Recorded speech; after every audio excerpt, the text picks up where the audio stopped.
Welcome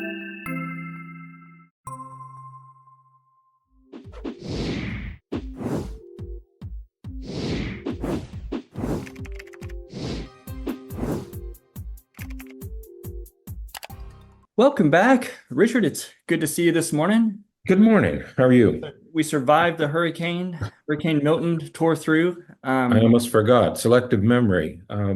Yeah, we survived another one. Luckily survived another one. Yes, it was pretty. It was a pretty rough day and night. Right. Hmm. We were much more fortunate than a lot of other people here in our area. The storm came through on Wednesday night, and here we are sitting here recording on Saturday morning, Right. and there are still people without electricity. There are still people, who have to boil their water before they Right. can use it. It's really rough for a lot of people around here, and so you know. Yeah, I can hear there's a generator running somewhere in this area. You can hear it. Mhm. So there's still people without power Yeah. here. It was 4 days ago. So Yeah, it's amazing how the grids work with power because our apparently our office here never lost power. hmm While, as you said, there's we can hear a generator running from someone, just maybe a street over who still got Right. electricity. So hmm it's Yeah, wild. we were really lucky. For some reason, this hurricane broke up just as it hit landfall. Hmm. Instead of coming in at 140 or 130 or 40 miles an hour, the wind speed was way down, and we didn't get that storm surge that everybody fears. And that's the worst part of a hurricane is the storm surge, because you just can't escape it, you know. But Yeah. these are frightening events, and you realize how helpless you are in the face of these natural disasters. But yeah, we fortunately it could have been a lot worse. So Yeah. good to be back up and almost up and running. Now we just have the cleanup. So. Absolutely. Absolutely. Now, so with all of that said and mentioned and all, our conversation today is going to be a little bit different. We're going to talk about we covered this topic once before, where we talked about antidepressant medications, and I think Right. that there's been a couple more studies that have come out recently. But Mhm. this is certainly an important topic to discuss because medication in general is important to discuss. We see a lot of patients, while we don't prescribe medications, we see, the good majority of our patients are on medication.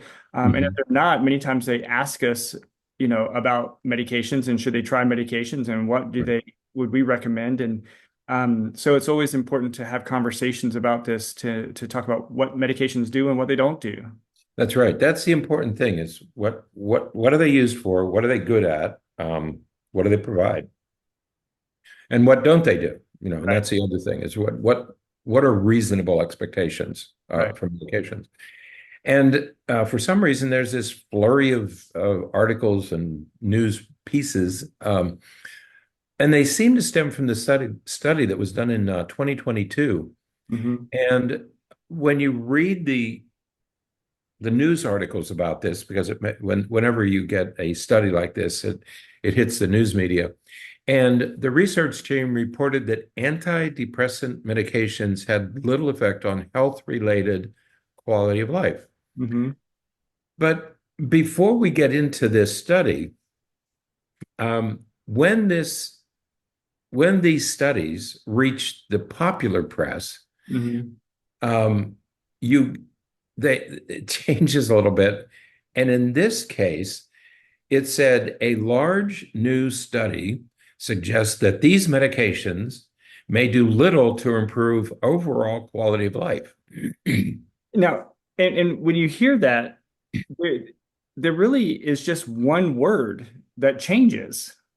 And hmm it went from improve overall quality of life is what the news article said, but what the study said was health related quality of life. Bernie, you sent me something. I don't know whether it was a TikTok video or what, but it was a young woman talking about one of the, I think it was one of the vice presidential candidate, and his wife was going to sue for divorce. And Right. she had this whole story Mhm. about how, and then at the very end, she looked up at the camera and said, see how easy it is Yeah. to To make it, create a to false, fabricate a story. right. And it was so believable. And then at the very end, she just looked at the camera and said, see how easy it is? And that's what I thought of when I read this, because they said health related quality of life, but the news articles said quality of life. Okay. Overall quality of life. Right. Overall And, quality of life. and that there's a huge difference there. Because Right. for obvious reasons, health related quality of life is just part of your overall quality of life, That's right. It's it. Um, Mhm. your overall quality of life includes relationships and your career and, Right. living situations and all that kind of stuff. Hmm. Health related quality of life is about your physical functioning and your physical health and your pain and all that kind of stuff. Right. Energy levels and fatigue, and that's what they're talking about. These health related issues. Now, they also included when they did the study, they did mental health issues. They tracked, but they didn't report those. Right. They reported a single health related quality of life. So the point is, you have to read carefully. I mean, read critically, read carefully. I have reached a point where I think I've reached a point with this political season. I don't believe anything I read or see Right. because with AI generated material, you don't know what Right. is true and what's not true and whether it's real or not real. It doesn't matter whether it's pictures, videos, voice. There was a case that somebody was fined $6 million for impersonating Biden. They recorded what sounded like a robocall of Biden's voice. You don't know whether anything is true or not. So it's really important to read things carefully, to consider things carefully, read them critically, and ask Right. questions. And this Absolutely. is a good example of that. Right. And so while it may have been misrepresented in popular press and Right. stuff, there is a major contribution of this study. And That's what right. it is it really forces us to consider or reconsider, Right. whichever the case may be, Right. what we're thinking about when it comes to depression and how we treat depression. Right. A lot of the pharmaceutical companies and a lot of people would have us to believe that, if you're feeling depressed, medication is the way to go. Mhm. And a study like this really reminds us that depression is a little bit more complicated than that. It's not like, not to say that diabetes is a simple construct, but if you have diabetes, we know the treatment for that, and by and large, you can gain control over diabetes with your diet and with insulin Right. treatments and some of those kinds of things. Depression isn't like that, anxiety isn't like that. It's very different. And so it reminds us that we have to step back a little bit and reconsider some of the complications with some mental health conditions. That's right. This study, but to me, the important part of this study was it shone a light on the whole issue of antidepressant medication. And that's what I liked about it because it gave us a chance to rethink the uses and the value and the effectiveness of these medications. After World War II, we discovered I think the biggest discovery was the antipsychotic medication so that we could treat patients with severe mental illnesses who had been literally locked up in institutions. Suddenly, we gave these medications that had miraculous results Right. and really almost seemed to cure Mhm. these real severe mental illnesses. Right. And that led to an emphasis on the medical treatment using medications to treat all kinds of mental illnesses. And so you have this shift in psychiatry in the 60s and 70s and 80s and into the present day, where we have these very promising drug treatments for various mental illnesses. And the idea is what we're living with today in the world of mental health is that mental illnesses are caused by some sort of chemical imbalance that you can fix with medications. Well, You know, and it's even reached common vernacular, right? I have a chemical imbalance.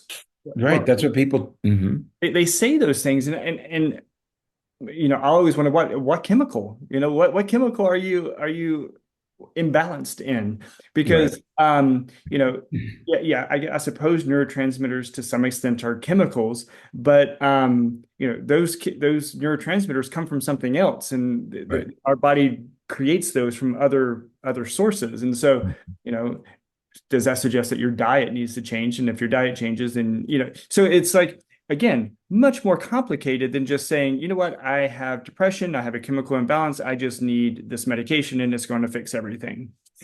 One of the most common, the most common are mental illnesses are anxiety, depression, ADHD. Okay. And we use medications for all three.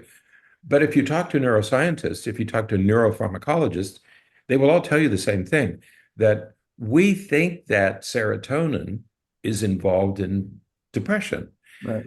And we think that because when we give these medications that affect the serotonin system, the symptoms of depression are reduced.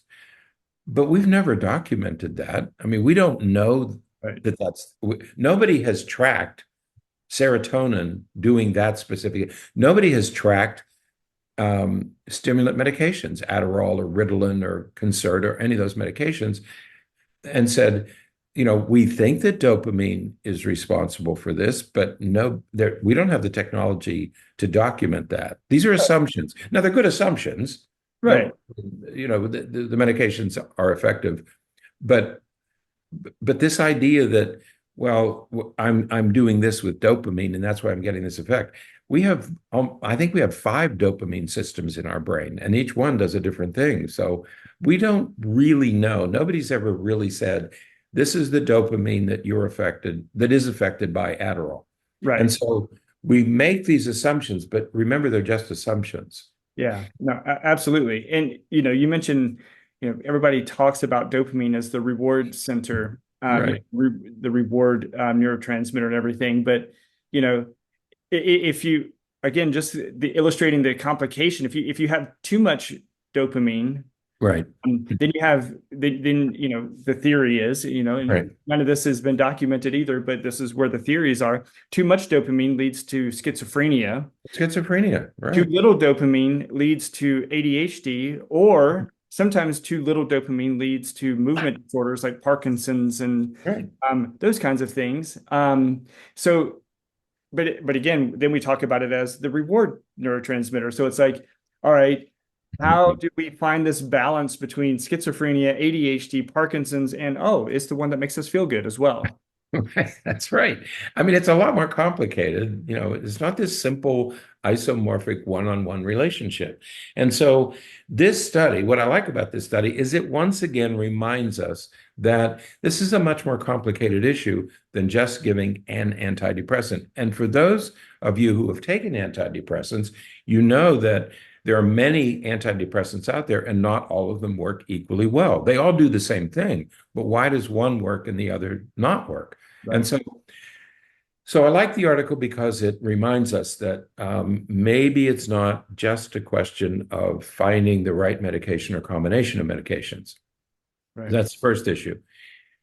So the other thing that we know, and this came from a more recent study, because the study we're talking about was in 2022, but in 2024, there was a more recent study that anti-epileptic medications are more effective with moderate to severe depression. And I think that is a really critical issue. Well, If you have such severe depression that you can't get out of bed in the morning, it's probably a good idea to think about medication, because at least it'll get you out of bed and get you yeah. up. Now, I'm just going to clarify because I don't think you realize that you said anti-epileptic medications, but Oh, it's antidepressant medication. antidepressant medication. Yeah, I Um, spend a lot of time Anti-epileptic studying. medications are used for other mood related. They can sometimes be used as mood stabilizers. But yeah, antidepressant medications are more effective with moderate to severe depression than they are with mild depression. And this is, I think this is a massively important point because most people with depression have mild depression. Right. Um, That's exactly right. and, Right. and so again, if we're living in this world where people say, "Well, I have depression, so I need to be on medication," no, most of us that have had depression have been on the mild end, and if you're on the mild end, medication probably isn't what you need. That's right. These studies are all saying the same thing. They're saying that the antidepressant medication. I did a lot of research on anti-epileptic drugs, and so I went dipped into my past there. But antidepressant medications don't work as well for mild depression, and we're going to talk about that in a few minutes. Okay, so as you and I have said many, many times, the goals of drug treatment, whether it's antidepressants, stimulants, anti-anxieties, are to reduce symptoms. They Right. relieve the symptoms, especially when somebody has a severe depression. Right. Okay. Second, they prevent symptoms from coming back. So, you can relieve and then prevent coming back.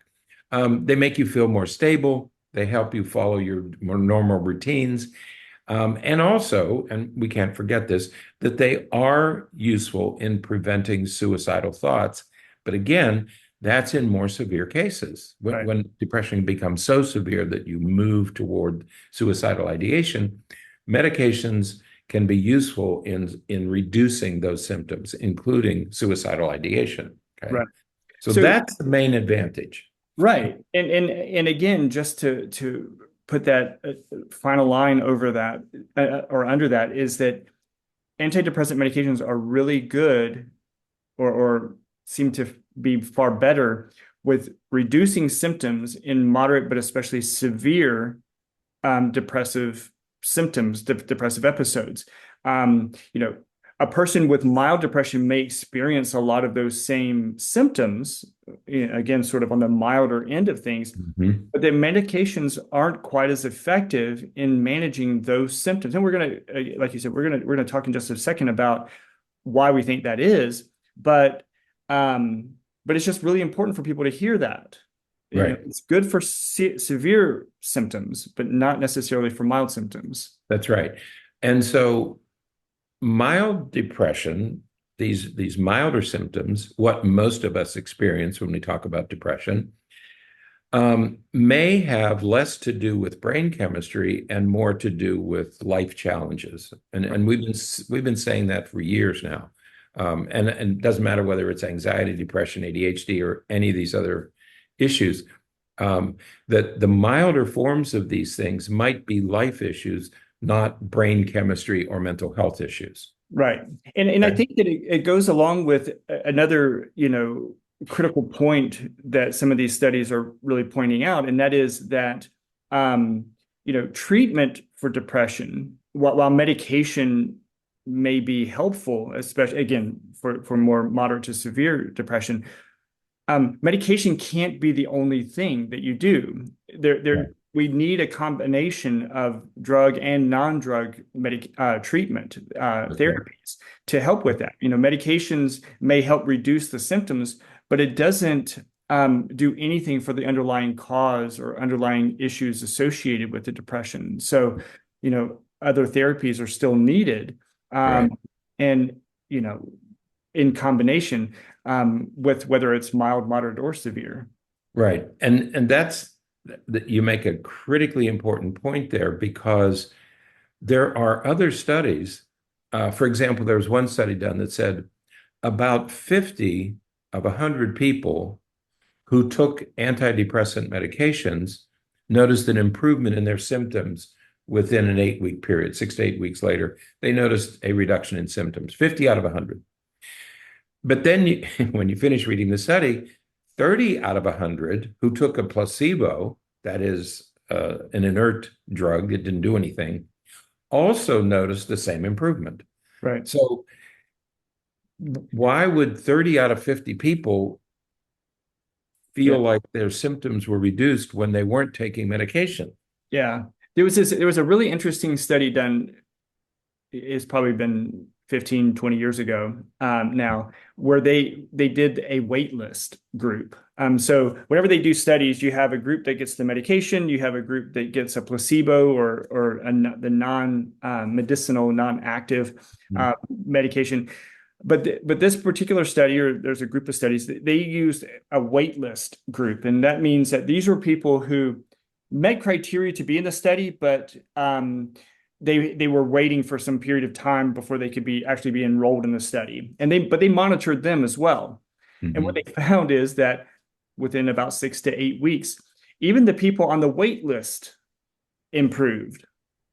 And so it all goes back to this idea that we're talking about, where especially when you're talking about mild depression, those symptoms they tend to be life-related circumstances, and many times those symptoms remit on their own That's right. within, a month or two at the Hmm. most. Right. Sometimes it just takes a couple of weeks, but that's why I think, in part that you get 30% of people who took a placebo improve. You have people who are on the wait list who aren't taking any medication, not even Right. a medication, they Right. improve.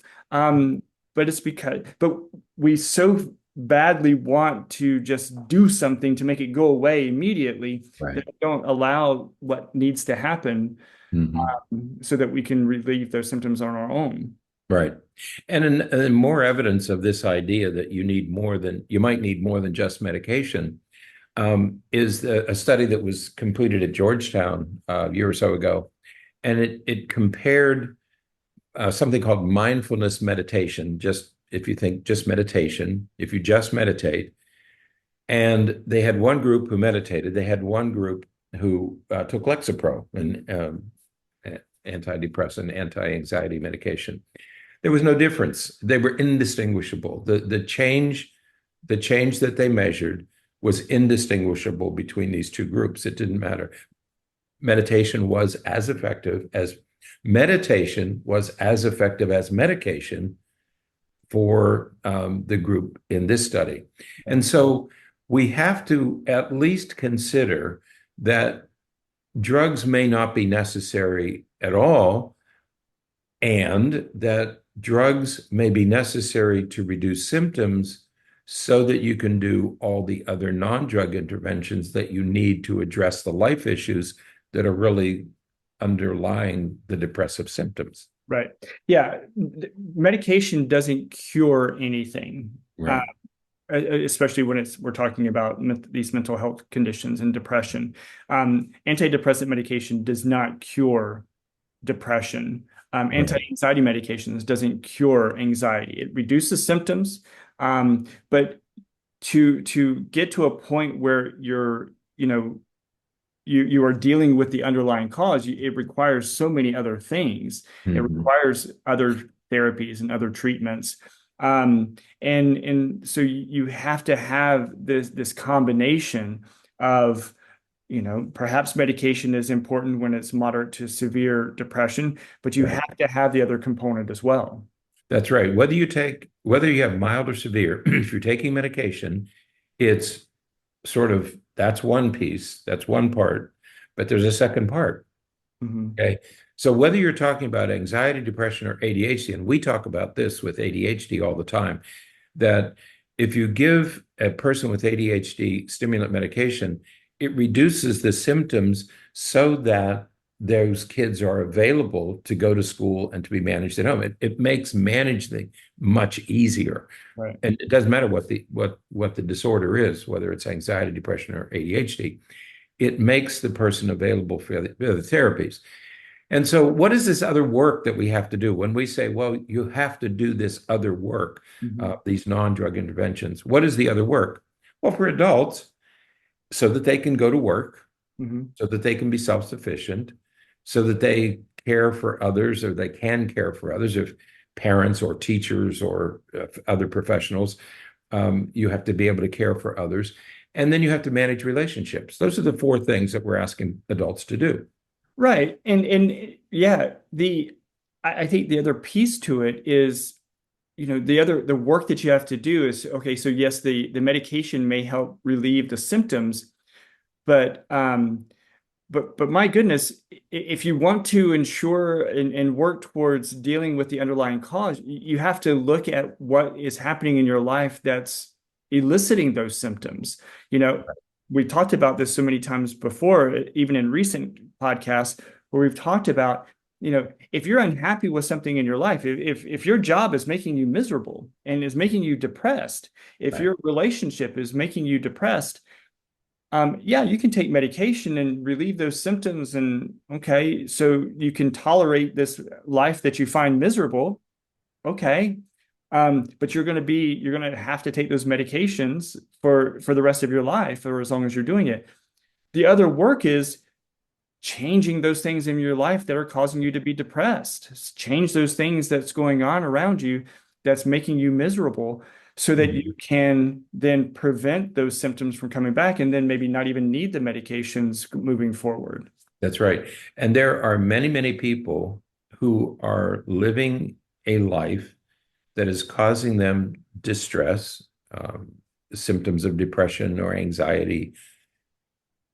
And the problem is not a chemical imbalance. The problem is there's something in their world that Mhm. is creating these symptoms that we typically associate with mental illness. Right. And you can take medication to get yourself to work every day. You can take medication to manage your home every day, but the problem may not be a chemical imbalance. And Right. so you have to address the underlying factors. I'm not even going to call them causes. I'm not sure that it's causing it, but they're underlying factors that could be contributing to the symptoms that we associate with mental illness when it's really not a chemical imbalance at all. It's a life problem. Yeah. Absolutely. And it's all really the same thing, whether you're talking about adults or kids, you Yeah, know, it doesn't matter. adults go to work, kids go to school, but we want everybody to be self-sufficient and we want everybody to care for others and manage relationships and all that kind of stuff. But, Mhm. but again, if you're thinking about those factors, those things that are happening in your life that Mhm. are, contributing to these depressive symptoms, the tough work is doing something about that. Right. Exactly. Mhm. We can take medications and if you have a broken arm, you can take pain medication and so it doesn't really hurt. You Right. just have to keep taking the pain medication, but eventually you have to get the bones reset and get the arm fixed. And And I think that's the same thing with depression. another good example is sleep medications. Mhm. People, I can't sleep. So you take a sleep medication. So it allows you to go to sleep. But you can't sleep because there's some anxiety in your life. So if it's the anxiety that's keeping you awake, yeah, you can take medication to force yourself to sleep, but maybe you ought to think about dealing with the anxiety. Now, you might need medication to start to regain a good sleep cycle, but the goal would be to get off the medication, deal with the anxiety that's creating your insomnia or your sleep disturbance. So, regardless of what we're looking at, um, we caution, be very careful. There are times when you may need medication, but you have to remember that these other life problems are contributing to whatever you're experiencing. Absolutely. All right. Well, I think that's it for today. We will, well, these are topics we always like to talk about. So, um, yeah, I think that's it for today. But speaking of anxiety, we opened this up talking about hurricanes. We have hurricane anxiety, From right? what I understand, there's the potential for another one out there. So we hope that everybody out there stays safe. And but certainly if you have questions about anxiety or depression or anything like that, we encourage you to write into us, and we'd be happy to take on topics and talk about things and present whatever information we can find on our experiences with us. So, Right. all right, until next time, stay happy, stay healthy, and forget to be afraid.